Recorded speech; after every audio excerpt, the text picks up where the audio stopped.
assume everybody asks you the same kind of questions. So. Oh, shock me. Shocking. I don't think. Okay, Yeah, no. yeah, there's many things you could have done then if your hands were free. Right. Okay. So, as you're about to celebrate your 40th birthday, most people start to reflect on their lives at this point. But you've already experienced so much. You've got a book about your life, detailing significant events. What will you be reflecting from your 40th birthday, and how important is this birthday to you? It's a strange one, that, because like you say, people say you shouldn't put markers on time and that, but I think for me 40 marks some significant sort of landmarks in life. So it would end my career. So if I'd have continued in the military, at 40 would have been the end of my career, so I'd been looking at transitioning from the military after that. So it's weird that it comes to the end of that service. What I'm going to do for my 40th birthday is I'm going back out to Germany as a bit of a pilgrimage, because I spent 7 years out there as a young soldier. It's kind of my sort of development as an adult, I suppose. I was out there from the age of 19 to 24, 25.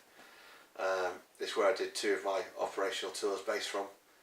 So yeah, going back out of Germany is a bit of a pilgrimage for me, and the boys coming out and have a few drinks and sort of celebrate it. But yeah, it's not that I like to put a landmark on making 40 or that being significant in any real way, apart from the general timelines it means to me. That it would be the end of my career, that it would be the time that I would be looking at moving on and doing something new in my life. Obviously I took that leap 10 years ago now. So yeah, it's a strange one, but it's just another excuse to get drunk, isn't it, I suppose? Yeah, probably. So, okay. The instinctive way in which you reacted is what I want to talk about with what happened. Because I'm sure everybody talks to you about, the incident and what was it like and all that. But the instinct is what I'm curious about, because you had a response that I think is quite unique, and I want to know what drove that. It's strange to say a unique response. I'm sure that we all sort of have it in us that our body doesn't want to die, so it reacts in the way it reacts as a survival instinct. I would say deep down, the initial thing was the training, the knowledge, the strength. So yeah, the fact that I wasn't knocked out by the bullet had a huge impact, because if I'd been knocked out by the bullet, I would have suffocated.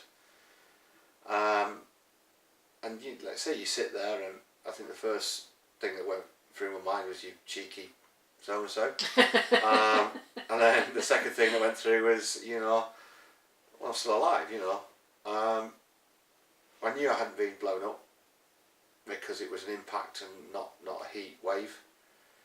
I couldn't tell you exactly how I knew that, just something there inside me knew that what the situation was, and something in the back of my mind, the lizard brain, kicked in. All the things that had beaten into me and trained into me, and all them hours and years of training, that they did their job. And because you didn't have a medical training, did you? All soldiers, especially frontline troops, get a certain level of medical training. Obviously not to anywhere near the limit of a paramedic, but certainly a lot more than your average first aider. Because we're always going to be in a situation. Well, we're generally going to be in a situation where we're going to need to do that. So we're a bit more attuned to certain things, but obviously battlefield first aid is very different to your general first aid, because well, it's like that, isn't it? Because you're working on who can I save, who do I save with the limited resources I've got. It's that old adage that the noisier someone is, the probably less pain they're in. Yeah. You're more worried about the quiet casualties than you are the noisy casualties. So there's all that, the little stuff that kicks in, but obviously you don't expect to do it to yourself. Yeah. But yeah, you got to the AB. I'm still alive. I could actually feel my teeth on my chin at the time, so I knew my jaw broke. But then it sort of dwelled on it well, that's there. You know, there's a lot more behind that. Where am I getting air in? So that's what inspired me to put something in my mouth and hold my palate up, and realise that, you know, that's the thing. And I think what happened from there, it was all about, well, I know I'm alive, you know, I just want to stay that way, and if I can just keep myself conscious, if I can keep myself calm, then the medics can do their job when they get hold of me. It was strange because I remember sat in the vehicle and with the layout of the vehicle, the guy giving me the first aid, the young last corporal medic, he was holding my arm, my shoulder like this, and he was holding my hand, and he was basically keeping them abreast of my consciousness state, so that when we got into the medical facilities, they were as prepared as they could be for me.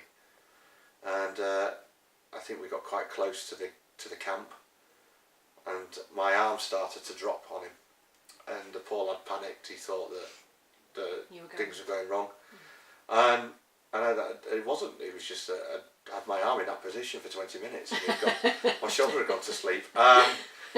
He went a bit Hollywood on me, and come on, Si, you've done so well. Keep going, we're nearly there, mate. We're nearly there, mate. And actually, that kind of moved me and inspired me a bit, because it mattered to him that I stayed alive. Yeah. And you know what I mean? We'd never met each other before in his lives, but I was someone in uniform, and he was a brother in uniform, and it mattered to him. You know, it mattered to him what happened to me, and as it did with everyone on the ground that day, obviously. But you know, that his worry that I might be slipping was quite inspiring. Did you ever meet them after? I've met quite a few of the people that were there on the day. Obviously, I know my crew that were there. But yeah, I've met people further down the line. And it's interesting that the more fun people to meet are the ones that only ever saw me in that situation and didn't see any recovery. Yeah. And to speak to them and talk to them and listen to how it affected them on that day. So. And what sort of things did they say? Just one of the first things that they say is that they didn't expect me to survive. You know, they thought when they put me on the helicopter I was screwed. You know, they say you've done well to get this far, but that's him.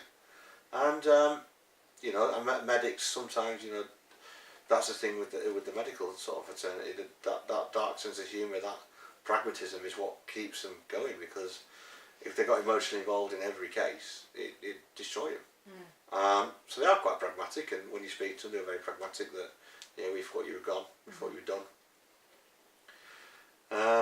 And yeah, and that's where I was, you know, 18 days later in a coma. So was your injury an unusual injury for them to have to deal with? And is that something that modern warfare is now having to contend with? Yeah, it was quite unique. Generally, if a high velocity bullet makes contact with your head, it's game over. Okay.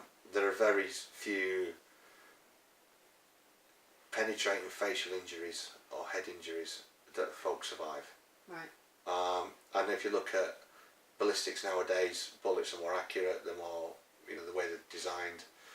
And also if you look at people with IEDs and stuff like that, you know, the ballistics involved in IED, you know, a piece of shrapnel going through your face is going to do a lot of damage. So, yeah, to survive something like that is very, very unique.